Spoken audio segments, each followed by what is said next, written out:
Team Go Rocket leader and human form of something you'd pull out of the shower drain, Arlo, obviously still has his Shadow Pineco team in effect in Pokemon Go right now. We've shown off the lineup that we're about to go up against before, where Shadow Blastoise is in that middle spot, but one thing I personally love and feel is worthwhile is just showing you guys many different options per each scenario. So one of those Pokemon you can know about, which isn't talked about all too often, is going to be right here on screen, Vespiquen. We're keeping all of the Pokemon shown today below the Ultra League caps, but honestly near Great League with 2 of them, as our Vespiquen is at 1600 CP. It actually evolved to that, so I couldn't have gotten it lower, unfortunately, just to show off that. But Fell Stinger is an attack that only a few Pokemon can learn, and Vespiquen being one of them, you see that it boosts the attack of the user. You'll see on screen how it says attack rose. What's even better is that this is a 100% chance for the boost up 1 stage in attack. So every time you use it, you'll get that buff. Now again, I say that it's nice for that reason, but it's also an attack that really does so little damage that it's often best to pair with a second attack. At this point, if you are unable to invest in another attack on your Vespiquen, that's fine. You could just be using it to bust out those shields, and then switch to another Pokemon for dealing damage, if you'd like. But you'll notice that once Blastoise comes out, that really will be, I guess, the best option for us here, because you're gonna notice that this first Fell Stinger that I do against it, it's obviously gonna put,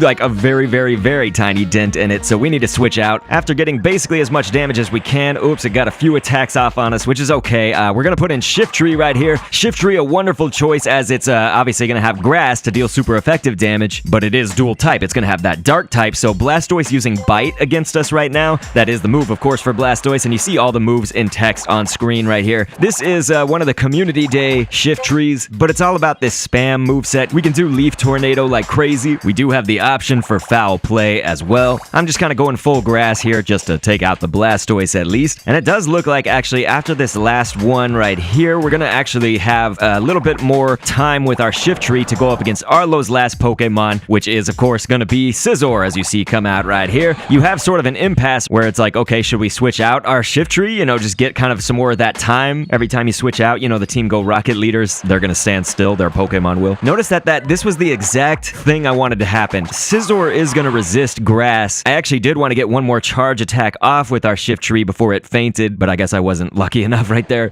Maybe I didn't have my timing right. But you know, if we had done Foul Play, that actually would have just done neutral damage to the Scizor rather than resisted. Like I said, Scizor can resist the grass. But the idea with using a Leaf Tornado there was exactly the outcome that I wanted. Was we did actually debuff the Scizor with that. So Leaf Tornado does have a chance to actually decrease the opponent's attack when you use it. So that worked out good. Honestly, I don't think that we would need that though if we're gonna do this strategy right here, which is to switch in our Charizard, and this is the clone Charizard. You could essentially just do almost any Charizard with a fire charge attack right here for this same effect, because you see that Blast Burn is gonna one-hit total KO on that Scizor. You have somewhat of a plethora of choices with Charizard, as in what moves you're gonna have it with. A Flamethrower also would have taken out that Scizor. It's just so weak to fire. So this is certainly one of those cases where if the Pokemon were powered up more, let's say Vespiquen, probably more likely Shiftry, it could have done most of the match by itself. But that's okay, you know, we want sort of a realistic look at this. It's an accessible team for you guys to take on Arlo, especially when he's got that Shadow Blastoise right in that middle spot. Feel free to click an end screen on screen though to see some other choices. We do multiple videos for every single leader, and we're here every single time that they change their lineup to something new. So I'll catch you guys on the next vid, and thanks for viewing.